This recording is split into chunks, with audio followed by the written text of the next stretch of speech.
আমার জীবনে চলার পথ শুরু হয় সোশ্যাল ওয়ার্ক থেকে। সোশ্যাল ওয়ার্কের আগে আমি একটা নর্মাল স্টুডেন্ট ছিলাম যে নিজের স্কুলিং কমপ্লিট করে সোশ্যাল ওয়ার্কে ভর্তি হয়েছে। সোশ্যাল ওয়ার্ক থেকে আমার দৃষ্টিভঙ্গি পাল্টেছে, নতুনভাবে জগৎকে দেখতে শিখেছি, শিখিয়েছে। ফিল্ডে গিয়ে লোকজনের সঙ্গে কথা বলে, সবার সঙ্গে বিভিন্ন রকমভাবে মিশে, তাদের বাড়িতে গিয়ে তাদের সঙ্গে বসে খাওয়া দাওয়া করে যে একটা নতুন রকমের দৃষ্টিভঙ্গি পাওয়া যায়, সেটা আমাকে সমাজকে অন্যভাবে দেখতে শিখিয়েছে। কিছু মেয়ে ছিল, এখনো আছে, মানে হরিহরপাড়া বলে একটা জায়গা আছে মুর্শিদাবাদে। সেখানে একটা মেয়ে, তার বয়স আনুমানিক 15 কি 16। তার বাড়ি থেকে তাকে বিয়ে দেয়, বিয়ে দেওয়ার জন্য দেখাশোনা করে, মানে বিয়ে দেবে আর কি। কিন্তু মেয়েটার বিয়ে করার বিন্দুমাত্র ইচ্ছে ছিল না। সে আমাদের সঙ্গে বিভিন্নভাবে যুক্ত ছিল, আমাদের সংগঠনের সাথে। সে জানতো এই বাল্যবিবাহের এগেনস্টে কিভাবে দাঁড়ানো যায়। সে কন্যাশ্রী ক্লাব বলে একটা ক্লাব হয়, সেই ক্লাবেরও মেম্বার। সে প্রথমত কি করে, নিজের মা বাবার নামে পুলিশের কাছে গিয়ে কমপ্লেন করে আসে। মেয়েটা কোনো মতে পালিয়ে আবার সেই পুলিশ স্টেশনে যায় এবং সেখানে আবার অভিযোগ করে। এবং এবার অভিযোগটা সে লিখিত করেছিল। তার ফলে কি হয়, মেয়েটা নিজের মা বাবার এগেনস্টে প্রথম এফআইআর করে।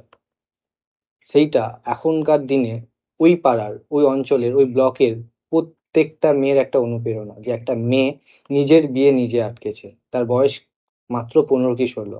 হয়তো এই বয়সে আমরা কি করব জীবনে সেইটুকু খুঁজে পাইনি, তবু একটা মেয়ে নিজের বিয়ে, নিজের কম বয়সে বিয়েটা আটকেছে, এটা ওর জন্য বিরাট বড় পাওনা। বাল্যবিবাহ হচ্ছে একটা সমাজের বিপুল বড় একটা ব্যাধি, যেটা আহ, মানসিকতাকে আঘাত করে, সেটা আমাদের জীবনে, দৈনন্দিন জীবনে চলাফেরাকে আঘাত করে, আমাদের স্বাস্থ্য ব্যবস্থাকে আঘাত করে।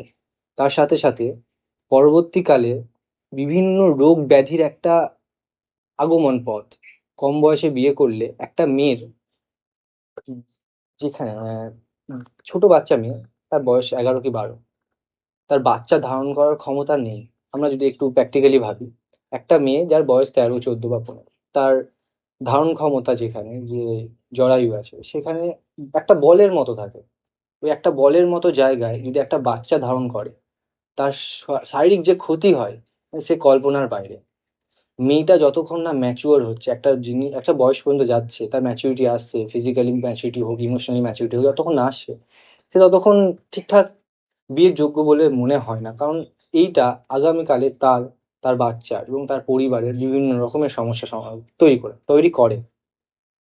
তার সাথে সাথে এই জিনিসটা আমাদের মেয়েদের, আমাদের সমাজে মেয়েদের এগোতে অনেকটা আটকে দেয়। তার কারণ হচ্ছে, একটা মেয়ে যে পড়াশোনা করে একটা সময় ভালো জায়গায় নিজেকে স্থাপন করতে পারতো, ভালোভাবে নিজেকে দাঁড় করিয়ে রাখতো, ভালো প্রতিষ্ঠানে বা ভালো জায়গায় গিয়ে কাজ করতো, নিজের একটু অংশগ্রহণ রাখতো, সেই জায়গাটা কোথাও গেলে আটকে যায়। সেই জন্য আমার মনে হয় প্রত্যেকটা মেয়ের পরিবারের, প্রত্যেকটা মানুষের নিজস্ব দায়িত্ব হচ্ছে এই বাল্যবিবাহের এগেনস্টে দাঁড়ানো।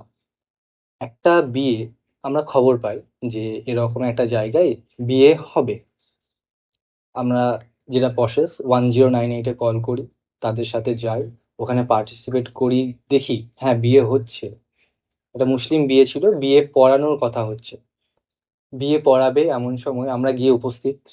সে বিয়েটা আটকায়, এবং সেই বিয়েটা এমনভাবে আটকানো হয়, তারপরে এফআইআর হয়। তার একটা বিরাট চাঞ্চল্য সৃষ্টি হয়, গোটা পাড়াতে, গোটা ব্লকে, গোটা অঞ্চলে একটা বিরাট চাঞ্চল্য সৃষ্টি হয় যে এরকম একটা বিয়ে আটকানো হয়েছে। এর প্রভাবটা কি হয়, আশেপাশের বিভিন্ন জায়গার লোকজন, তারা একটু হলেও ভয় পায়। সিরিয়াসলি ভয় কথাটা বলছি, তার কারণ এটার জন্য একটু ভয় দরকার। যতক্ষণ না মানুষের মনে এই ভয়টা ঢুকবে যে বাল্যবিবাহ একটু একটা দণ্ডনীয় অপরাধ, যার জন্য 2 বছরের জেল এবং 1 বছরের কারাদণ্ড হতে পারে, সেটা যতক্ষণ না মানুষের মনে ঢুকবে, যে ভয়টা ঢুকবে, এই জিনিসটা কমবে না। তাই এইভাবে রটা করে বিয়ে যেমনি হচ্ছে, সেরকম রটা করে বিয়ে বন্ধ করে, যাতে মেয়েটার কোনো রকম ক্ষতি না হয়, সেইভাবে একটা বিয়ে বন্ধ করে সেটা যদি সমাজে ছড়ানো যায় আস্তে আস্তে, আমার মনে হয় বাল্যবিবাহ অনেকটা কম।